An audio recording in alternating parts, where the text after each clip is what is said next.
Hello दोस्तों, एक बार फिर से स्वागत है आप लोगों का आपके अपने यूट्यूब चैनल मैथ्स राजा में। दोस्तों, इस वीडियो में हम लोग पढ़ने वाले हैं त्रिकोणमिति। ठीक है दोस्तों, और इससे पहले द्विघात समीकरण का वीडियो अपलोड हो चुका है दोस्तों। अगर आपने अभी तक उस वीडियो को नहीं देखे हैं तो आप उस वीडियो को जा कर के देख सकते हैं। प्लेलिस्ट से भी आप ढूंढ सकते हैं दोस्तों उसे, या फिर लिंक आपको डिस्क्रिप्शन बॉक्स में मिलेगा, वहाँ से भी आप जाकर देख सकते हैं। ठीक है दोस्तों, चलिए बिना टाइम वेस्ट किए इस वीडियो को शुरू करते हैं। यहाँ पर समझते हैं दोस्तों, अंग्रेजी शब्द ट्रिगोनोमेट्री की व्युत्पत्ति ग्रीक शब्दों ट्री जिसका अर्थ है तीन, गोन जिसका अर्थ है भुजा तथा मेट्रोन जिसका अर्थ है माप से हुई है। यानी त्रिकोणमिति ट्रिगोनोमेट्री जो है दोस्तों वो अंग्रेजी शब्द है और इसकी भी उत्पत्ति ग्रीक शब्दों से हुई है। ध्यान रखिएगा दोस्तों, कौन सा शब्द से हुआ है? ग्रीक शब्दों से हुआ है। और सबका अलग अलग मतलब होता है दोस्तों। ट्राई मतलब तीन हो गया दोस्तों, गोन मतलब हो गया भुजा और मेट्रोन मतलब हो गया माप। अर्थात त्रिकोणमिति में एक त्रिभुज की भुजाओं और कोणों के बीच संबंधों का अध्ययन किया जाता है। त्रिकोणमिति में हम लोग क्या चीज़ के बारे में अध्ययन करते हैं दोस्तों? एक त्रिभुज की भुजाओं और कोणों के बीच संबंधों का अध्ययन किया जाता है। ठीक है दोस्तों,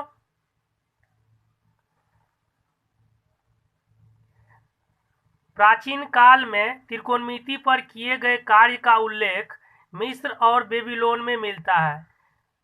बहुत पहले दोस्तों त्रिकोणमिति पर कुछ कार्य किए गए होंगे, वो कहाँ मिलता है? मिस्र और बेबीलोन में। बेबीलोन दोस्तों कहाँ है? तो इराक में स्थित है अभी वर्तमान समय में। प्राचीन काल के खगोलविद त्रिकोणमिति का प्रयोग पृथ्वी से तारों और ग्रहों की दूरियां मापने में क्या करते थे? प्राचीन काल के जो खगोलविद थे कैसे प्रयोग करते थे त्रिकोणमिति का? तो पृथ्वी से तारों और ग्रहों की दूरी मापने में किया करते थे। आगे बढ़ते हैं दोस्तों, त्रिकोणमितीय अनुपात यानी ट्रिगोनोमेट्रिक रेशियो। तो सबसे पहले दोस्तों समझते हैं हम इस ट्रायंगल को। तो ये देखिए दोस्तों, समकोण त्रिभुज है और ये वाले साइड को हम लोग लंब बोलते हैं, जिसको अंग्रेजी में परपेंडिकुलर यानी कि पी से डिनोट करते हैं। इसे हम लोग कर्ण बोलते हैं दोस्तों। कर्ण जो है समकोण त्रिभुज की सबसे बड़ी भुजा होती है, हाइपोटेनस, इसको एच से डिनोट करते हैं। और ये है दोस्तों आधार, ठीक है। बेस यानी हमें इसे बी से डिनोट करते हैं। अब देखिए त्रिकोणमिति जो अनुपात है, त्रिकोणमिति अनुपात दोस्तों वो 6 होते हैं। कौन कौन होते हैं वो देखते हैं, उसका फॉर्मूला क्या है वो भी देखते हैं। उसके बाद हम आपको ट्रिक भी बताएंगे कि इसे याद कैसे रखना है। सबसे पहले देखते हैं दोस्तों साइन थीटा। साइन थीटा बराबर होता है लंब बटा कर्ण, यानी लंब ये हो गया, कर्ण ये हो गया। हम लिख सकते हैं पी बाय एच। ठीक है दोस्तों, कॉस थीटा बराबर होता है आधार बटा कर्ण, B by H. Tan theta बराबर होता है लंब बटा आधार यानी P by B. Cosec theta बराबर कर्ण बटा लंब यानी कि एच बाय पी। देखिए जो साइन थीटा का वैल्यू था दोस्तों उसी का उल्टा हो गया है कौन? Cosec theta. Sec theta is equal to कर्ण बटा आधार यानी एच बाय बी, और ये कॉस का उल्टा हो जाता है। Cot theta is equal to आधार बटा लंब, ये आपका टेन का उल्टा हो जाता है b by p. I hope दोस्तों आपको समझ में आ रहा होगा। ठीक है दोस्तों, चलिए आगे बढ़ते हैं।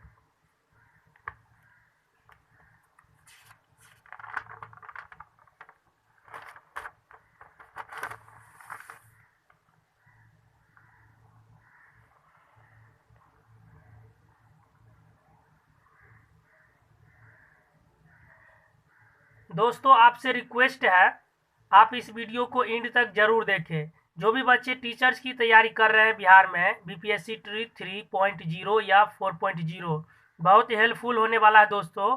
और ये वीडियो जो बोर्ड्स की तैयारी करते हैं बच्चे क्लास 10th के, वो भी देख सकते हैं। ठीक है दोस्तों, यकीन मानिए दोस्तों आपको इस तरीके का नोट्स और कंटेंट एग्जाम्पल के साथ में कहीं नहीं मिलेगा। तो चलिए दोस्तों आगे बढ़ते हैं। देखिए आपको याद रखना है दोस्तों, हमेशा जो साइन थीटा का उल्टा होता है वो कॉसेक थीटा होता है, ऑलवेज होता है। ध्यान रखिएगा, साइन का उल्टा कॉसेक और कॉसेक का उल्टा साइन थीटा, इसीलिए एरो दोनों साइड लगाए हैं दोस्तों। कॉस थीटा का उल्टा होता है दोस्तों सेक थीटा, और सेक थीटा का उल्टा होता है कॉस थीटा। टेन का उल्टा होता है कॉट, और कॉट का उल्टा होता है टेन थीटा। ठीक है दोस्तों, नोट में क्या याद रखना है दोस्तों, केवल पूरक कोण के संबंध को छोड़कर जो हम आगे पढ़ने वाले हैं, यानी पूरक कोण जब हम लोग पढ़ेंगे दोस्तों 90 डिग्री माइनस थीटा, तो वहाँ पे थोड़ा सा चेंजिंग होता है, वो हम लोग आपको आगे बताएंगे। लेकिन आप हमेशा याद रखिएगा ये सभी एक दूसरे के ओपोजिट होते हैं। ठीक है, चलिए अब हम लोग ट्रिक देखते हैं दोस्तों कि ये साइन थीटा बराबर लंब बटा कर्ण, कॉस थीटा बराबर आधार बटा कर्ण, और टेन थीटा बराबर लंब बटा आधार, इसे याद कैसे रखेंगे। अगर बार बार भूल जाते हैं याद करने के बाद तो कैसे याद रखेंगे दोस्तों, चलिए देखते हैं। रिमेम्बरिंग मेथड, याद करने का तरीका, यूं कह सकते हैं, यहाँ पे ट्रिक भी इसे बोल सकते हैं। ध्यान से देखिएगा दोस्तों, यहाँ पर लिखा गया है पंडित बद्री प्रसाद हरि हरि बोल।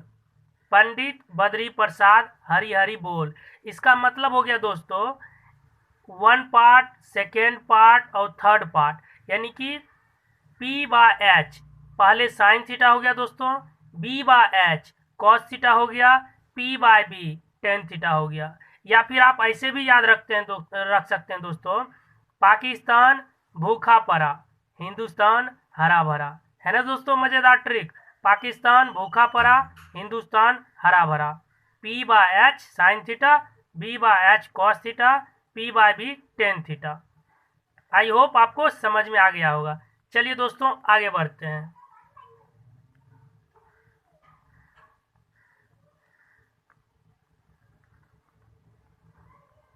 अब देखिए दोस्तों, यहाँ पर हम लोग समझते हैं कि ये जो समकोण त्रिभुज है, ये तो हम लोग आपको पहले ही बता दिए कि ये कर्ण है आपको H, ये है लंब आपका P, और ये है आधार बेस। तो इन तीनों के बीच रिलेशन होता है दोस्तों, जिसे हम लोग पाइथागोरस थ्योरम के नाम से जानते हैं।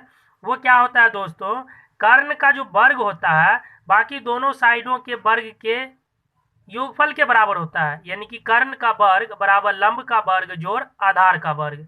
ठीक है दोस्तों, यानी कि हम लोग बोल सकते हैं एच स्क्वायर बराबर p square plus b square. अब एक याद सिर्फ आपको रखना है ये वाला कर्ण वाला, बाकी आप अगर पी स्क्वायर निकालना चाहते हैं तो इसको इधर ले आइएगा माइनस हो जाएगा, और बी स्क्वायर निकालना चाहते हैं तो इसको इधर ले आइएगा तो माइनस हो जाएगा। तो लंब निकालने का भी फॉर्मूला है, आधार का भी और कर्ण का भी। ठीक है दोस्तों, समकोण त्रिभुज राइट एंगल ट्रायंगल में कर्ण सबसे बड़ी या लंबी भुजा होती है, ध्यान रखना है। चलिए दोस्तों हम लोग एग्जाम्पल देखते हैं। यदि tan A is equal to 4/3 हो तो कोण A के अन्य त्रिकोणमितीय अनुपात ज्ञात कीजिए। देखिए दिया हुआ है, सबसे पहले ट्रायंगल बना लिए दोस्तों ABC समकोण त्रिभुज, और हमें दिया हुआ है दोस्तों tan A, दिख रहा दोस्तों tan A is equal to 4/3। ठीक है दोस्तों, और अभी अभी हम लोग पढ़े हैं दोस्तों जो tan A होता है tan थीटा बराबर लंब बटा आधार। ध्यान दीजिएगा दोस्तों, ध्यान से, लंब बटा आधार। ठीक है दोस्तों, लंब बटा आधार होता है। देखिए tan A है दोस्तों, इस चीज को समझिए, बहुत सारे स्टूडेंट कंफ्यूज हो जाते हैं, यानी कि ये एंगल बन रहा है, और दोस्तों आपको ध्यान रखना है जहां पर एंगल का फॉर्मेशन होता है उसके जस्ट सामने वाला भुजा जो होता है वो लंब बन जाता है, ध्यान रखिएगा। अब कहिएगा सर ये तो आधार है, बिल्कुल आधार है, वो एंगल के ऊपर डिपेंड करता है दोस्तों कि एंगल बन कहाँ रहा है। अगर यहाँ पर बनेगा शीर्ष का एंगल तो हमेशा इसके सामने वाला भुजा लंब हो जाएगा। अब दोस्तों बताइए, लंब ये हो गया तो आपका आधार तो यही होगा, और कर्ण तो आपको पता है दोस्तों, कर्ण जो होता है नो चेंज, ये कभी भी नहीं बदलता है। ठीक है दोस्तों, ध्यान रखिएगा, नो चेंज। अब इसमें क्या करना है दोस्तों, देखिए आधार का मान कितना है 3, तो यहाँ लिख दिए 3, और लंब का मान है 4, तो यहाँ 4 लिख दिए। 3 4 5 ये ट्रिपलेट होता है दोस्तों। ठीक है, और यहाँ से देखिए फॉर्मूला से भी निकाल सकते हैं आप, कर्ण का वर्ग जो होता है क्या होता है दोस्तों, h बराबर root under b square plus p square. 3 तिया 9 हो जाएगा, और 4 चौक 16 हो जाएगा। कितना हो जाएगा दोस्तों, 25 हो जाएगा, 25 का वर्गमूल 5। अब बाकी सब निकालते हैं दोस्तों, साइन थीटा निकालते हैं, यानी साइन ए, तो साइन ए बराबर क्या होता है दोस्तों, लंब बटा कर्ण। तो देखिए लंब तो आपका ये है 4 बटा कर्ण है 5। ठीक है दोस्तों, कॉस थीटा निकालते हैं। कॉस ए बराबर होता है दोस्तों आधार बटे कर्ण, तो आधार तो आपका ये है यानी कि 3 बटा कर्ण 5। दिख रहा दोस्तों। उसके बाद टेन ए निकला हुआ है। बाकी सबका दोस्तों उल्टा कर दीजिए, साइन का उल्टा होता है कॉसेक, तो कॉसेक ए निकालिएगा दोस्तों तो इसको उल्टा दीजिए 5/4। उसके बाद आप निकालिए सेक ए दोस्तों, तो सेक ए किसका उल्टा, कॉस का, तो 5/3। ठीक है दोस्तों। और टेन ए का उल्टा होता है दोस्तों कॉट ए, तो कॉट ए बराबर क्या हो जाएगा, 4/3 है दोस्तों, तो ये हो जाएगा 3/4। ठीक है दोस्तों, आई होप आपको समझ में आया होगा। तो दोस्तों इस वीडियो में इतना ही। So thank you very much and thank you for watching video.